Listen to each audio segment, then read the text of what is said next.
Martin Vantage, and I've been waiting ages to get my hands on this. In fact, I've asked several different people from various dealerships if they have a demo and if they'd let me film it, and they all said no or didn't reply until very recently, when Chichester Aston Martin, the part of the Harwoods group, kindly said that I could take their Vantage demo.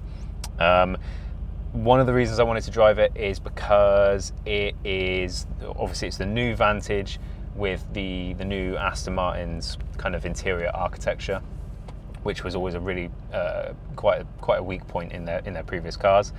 And two, I used to own a Vantage, so I had a 2019 Vantage. So a special one for me, certainly, and I hope for you guys as well, because this is a mega car with a mega price tag, actually, a lot bigger than the previous Vantage. So we're going to take it for a drive today. I'm going to talk about how it makes me feel, because we're just vibes here, no specs, and maybe talk a little bit about how it compares to the previous Vantage, and some other cars I've driven around the same price point. So, with that said, let's go for a drive. So one thing that's going to be immediately easier than the last video is no harness smashing into the microphone. But I did have some feedback on that Alpine video. It was kind of quite a grand project, I suppose, for me compared to the stuff I've been doing recently, over the last 12 months. So it didn't necessarily pull it off exactly as I would have hoped, and there were some things that I thought I could have done better, and also some feedback that you guys gave me. And a lot of the feedback was around, actually there wasn't an awful lot of the car in the video. So hopefully this time I'll try and capture more of the car for you. Right, so one thing about this car, the driver assistance, or the safety systems in this car, are quite intrusive, but it's pretty easy to turn them off. I've heard some people saying, oh, it takes 10 minutes to turn off this and that and everything, but there's literally you press one button to get to the assistance menu, and then you just select no assistance. So it's not that difficult.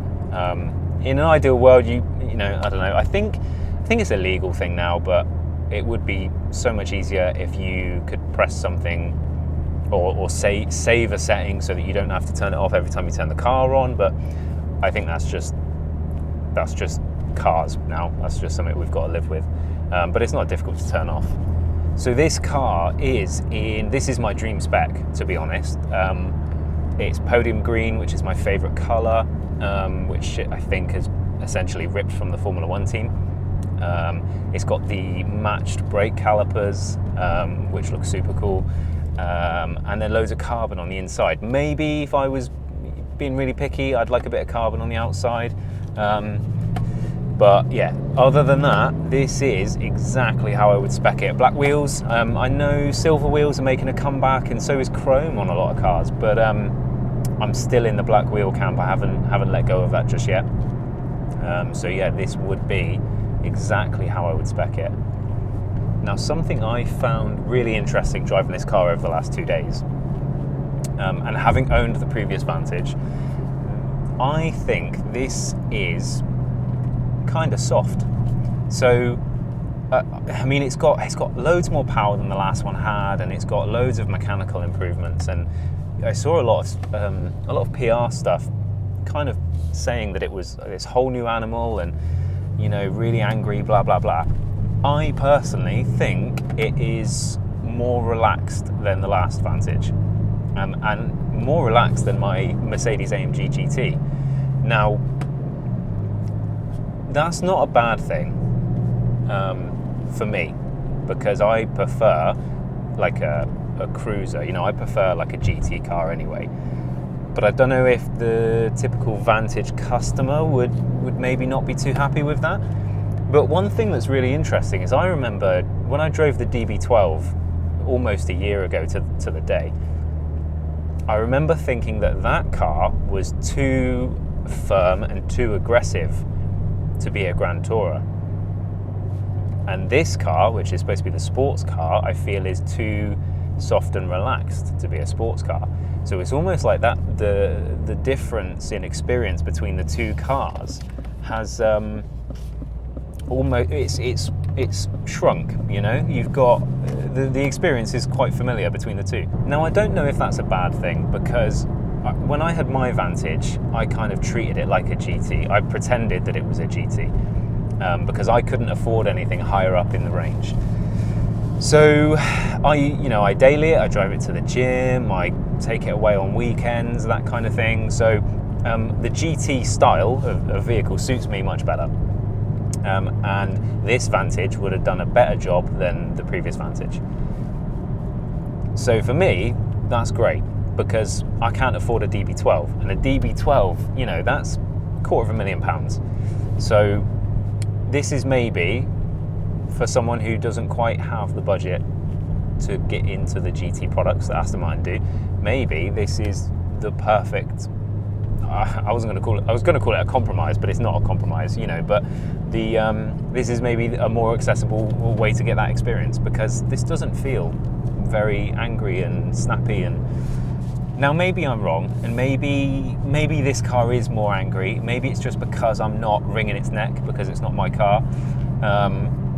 But in a normal journey like this, just driving around town at 20, 30 miles an hour, it doesn't feel like it has 600 brake. And obviously I've driven it faster, you know, I've driven it harder over the last 2 days.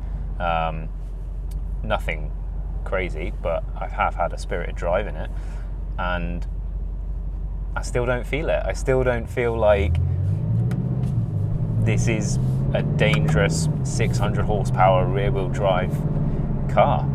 It still has the same 4-litre twin-turbo V8 from AMG, I believe, which is not a bad thing, because that engine is super special. It's quieter than the old Vantage, but all new cars are quieter now, unfortunately. I don't think there's anything we can do about that. It is what it is. But what they don't do, which is probably a good thing, is they don't pump sound in. So it doesn't sound very loud in the cabin either, whereas maybe like an AMG product, or, you know, some other cars, even though the exhaust note is muted from its previous generations, they pump a load more sound in the cabin to give you that feeling like you're still driving something really noisy. I don't think this does that. It's pretty quiet in the cabin. Quiet's the wrong word, but you don't get a lot of exhaust feedback in here. But having said that, it still sounds great. Obviously, when you start it up, it sounds incredible. The only negatives maybe from the previous versions are just legislation based. They're just nothing Aston Martin can do, I think, to fight against it. It's just one of those things. Now, there's a special relationship that people have with this car, people from this country have with this brand, I should say. And I used to get this feeling in my Mustang. So I had a 2019 Mustang GT, and I used to describe that as my get out of jail free card, because you couldn't do anything wrong in that car. You could undertake someone on the motorway and they would still give you like a thumbs up as you drive past. You know, people would let you out in junctions and stuff like that. You get that same kind of reception from an Aston Martin, and for whatever reason, obviously there's the whole James Bond thing, and, you know, the brand heritage and being a British brand and whatever it is, people absolutely love an Aston Martin. So it's quite special to drive, and the reception you get when you arrive somewhere in this car, you know, if you take this to a hotel or a restaurant, or even a fuel station, the reception you get, and the kind of, people will always talk to you, and people will always say, oh, that's a nice car, and, you know, nobody is immune to that feeling. You know, it gives you a nice warm fuzzy feeling when it happens. And I know people say, you know, you shouldn't buy a car based on the reaction of other people, and, you know, it should be about, you know, what you like, but nobody is immune to that feeling. No, and if you say that it doesn't matter, or that you're not affected by it, you're a liar. It is a nice feeling. objectively. And you get that in this car in bucket loads. You just can't take it anywhere without someone saying something nice about it. And it's not a money thing, because I mean, this car starts at, I think, like 180, 185. My AMG GT was 185. Nobody even looks at it, because I don't know why, but people don't like it. I love it, and that's why I bought it.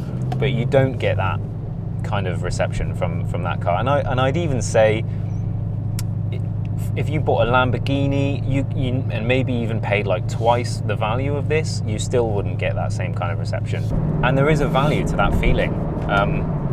It's part of what you're paying for when you buy an Aston Martin, and it is worth it.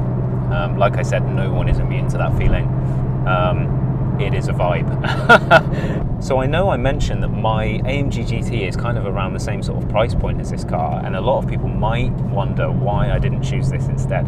So the AMG GT, my AMG GT 63, it caps out at 185. So for £185,000, you get everything. I got every option that was possible, ticked every box. I got a premium satin paint finish. There wasn't anything else I could put on the car to spend more money. I got everything I wanted with no compromises for 185. This car starts at 185 and very quickly gets above 200k. And I don't mind saying that that's just out of my price range at the moment. But all things being equal, if they were the same price, absolutely I'd be choosing this every day of the week. So that's it. That is the Aston Martin Vantage. What a special, special car. Yeah, I really don't want to give this one back tomorrow. But this is, I mean, obviously I had the DB12 on the channel, and that is more and bigger and more expensive and whatever, but this is my favorite so far. More so than the Alpine, actually. This is possibly my favorite car that I've had on the channel. Yeah, I'm going to be very sad to see it go. Again, thank you so much for watching. Please just give me feedback. I need feedback. It's not going to get better if you don't tell me what I'm doing wrong. So don't be shy, don't be soft. I'm not soft. You can tell me what you think. If you did like it, let me know. If you didn't like it, let me know, and hopefully I'll have another video for you guys soon.